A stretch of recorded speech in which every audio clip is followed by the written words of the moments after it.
Queen Letizia warning to Princess Leonor. Imagine the quiet corridors of Zarzuela Palace in the early morning light, the kind of silence that only exists before history changes. The royal staff moves with familiar precision, preparing for another day in the Spanish monarchy.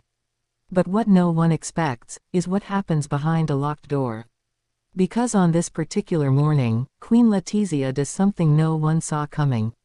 She calls Princess Leonor into a private room and delivers a warning that will redefine the future of Spain. But here's the part that stops everything. This wasn't a warning about politics, public image, or royal duty. It was something far more personal, far more human, and far more urgent. Something that even Leonor herself did not see coming. And here's where it gets even more surprising. The warning wasn't about fear. It wasn't about control. It wasn't even about royal tradition. It was about love. A mother's love trying to protect her daughter before the world does what it always does to queens: it takes their heart before it takes their crown. This single moment between mother and future monarch sets off a chain of revelations that Spain is still whispering about in 2025. And today, we are going to explore every layer, every secret, every emotional earthquake behind that conversation. Princess Leonor, now stepping into her most intense period of training and public expectation, has been carrying the weight of a nation with remarkable grace. She has navigated criticism, pressure, and the growing shadow of becoming Queen of Spain. But even the strongest future queen has moments of vulnerability. And this moment forced Queen Letizia to step in not as head of state, but as a mother terrified of losing the daughter she fought so hard to protect. What exactly did Letizia say that left Leonor in silence? And why is this conversation so relevant to Spain in 2025? To answer that, we must first understand the emotional battlefield the young heiress has been walking through. Leonor returned from her military training transformed, disciplined, resilient, and more aware than ever of the eyes constantly watching her. Every smile analyzed, every gesture interpreted, every moment of her life scrutinized. And with the growing pressure surrounding her personal life, especially the new swirl of speculations about her relationships, friendships, and future as queen, her inner circle started to worry. But the one person who worried the most was her mother. Queen Letizia, who knows better than anyone how the royal institution can lift you and break you in the same breath, saw signs in Leonor that reminded her of her own most difficult years. The loneliness, the emotional exhaustion, the relentless expectations, the way the crown begins to seep into your bones until your own feelings start to feel like a luxury you're no longer allowed to have. Letizia knew she couldn't stay silent. So one evening, after seeing Leonor withdraw from a conversation during an official event, Letizia made her decision.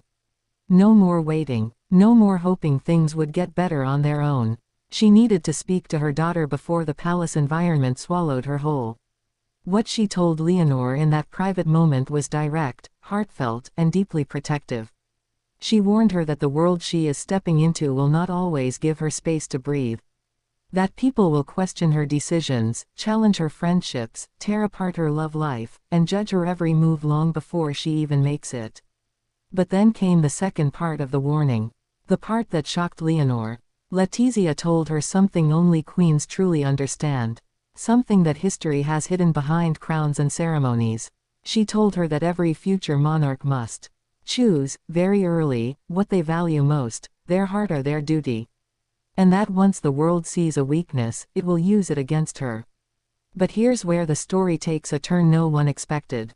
Instead of telling Leonor to harden herself, to follow the cold rules of monarchy, Letizia did the opposite. She told her to fight for her happiness before the institution tries to take it away. To protect the people she loves. To make room for her emotions. To keep the parts of herself that make her human. Because a queen without a heart may rule a nation, but she loses herself in the process. This was the contrarian twist that changed everything. The warning wasn't, "Be careful." It was, "Don't lose yourself." That conversation became the emotional core of Leonor's new chapter in 2025. And it explains so much about why she has been making increasingly confident decisions, appearing more grounded, more expressive, and more certain of her identity in public events. But this moment also opened new questions. Did Letizia's warning have to do with the rumors about Leonor's personal connections? Was she referring to the pressures surrounding potential future partnerships, invitations, or the quiet storm of royal expectations that Spain has been buzzing about lately? And what does this mean for Leonor's path to the throne? Let's dive deeper. Leonor's role has never been more demanding. With King Felipe navigating complex political tensions and growing public focus on the monarchy's modernization, the pressure on the heir has doubled. Every step Leonor takes now is strategic. Every word she says carries weight. And every public appearance feels like preparation for a future that is approaching much faster than anyone expected. Letizia sees all of